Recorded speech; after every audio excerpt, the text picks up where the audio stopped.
The Labour Party is in an absolute mess, but so is society. Their candidate in Rochdale resorted to pushing anti-Semitic conspiracy theories in order to win votes. Why? Because he was getting turfed out of the town, like this incident in a restaurant. Murderers, that's what you are. Listen to me. Say maybe what listen. Free Palestine! Free Palestine! Free Palestine!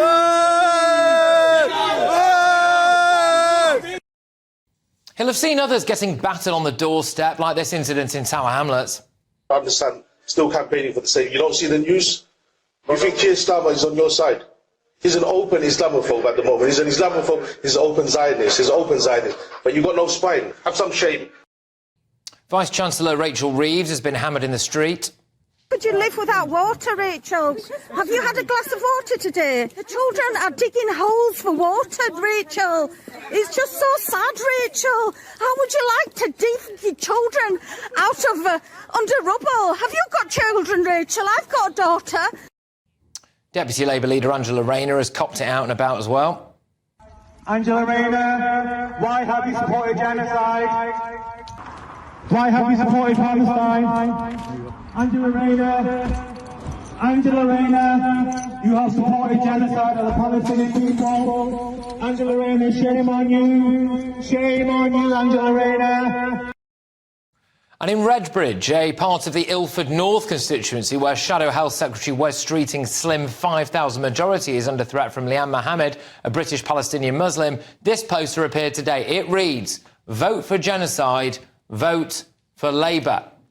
Well, this all culminates in the now former Labour candidate, Azhar Ali, at a secret meeting in Lancashire talking about Jews in the media and Jews being responsible for their own massacre at a behind-closed-doors event because he wanted to bring the pro-Palestine community back on side. The Egyptians are saying that they warned Israel 10 days earlier. 2 weeks earlier. Americans warned them 2 weeks before. A day before. There's something's happening, right? Netanyahu, right, deliberately, he was in political trouble, he's in political trouble, he cashed it. They deliberately, I believe that, and I've said it publicly, they deliberately took the security off, they allowed the massacre, and it was a massacre of 1,200 innocent people, right, they allowed that massacre, and that gives them the green light to do whatever they bloody want. And still, the plot thickens. Labour has tonight suspended a second parliamentary candidate who was also in attendance at that infamous private meeting in Lancashire. Former MP for Himburn, Graham Jones, who was selected to run in the constituency again at the next election, was heard delivering this message to his fellow activists. In Israel again, you know, and I'm sure that all these people think that when they go home, but you will not get Israel over the line unless we go at them hard. Well, why is there British people in IDF? Yeah, that's a really good point. Well, this has been raised, and I'm going to take this up because we have a simple rule. They're allowed to get a flight there as well. You do, unless there is a military alliance between us and that particular country, NATO or whatever, then or an individual one, you should not be fighting. No British person should be fighting for any other country. At all, full stop. It's against the law and you should be locked up. Well, effing Israel and Brits fighting for the IDF should be locked up. Wow.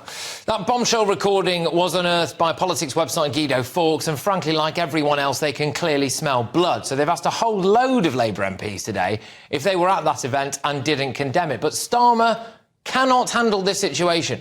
He would have lost a big chunk of his front bench over Gaza if he was in power. He sent Labour big hitters into bat for Mr Ali over the weekend and then withdrew support. Well, those comments were appalling, and that is why we took decisive action. Well, as I previously revealed, a new website called themuslimvote.co.uk has sprung up, targeting predominantly Labour MPs who haven't backed a ceasefire and have a large Muslim population in their constituency. One of those MPs is, of course, Roshanara Ali in Bethnal Green.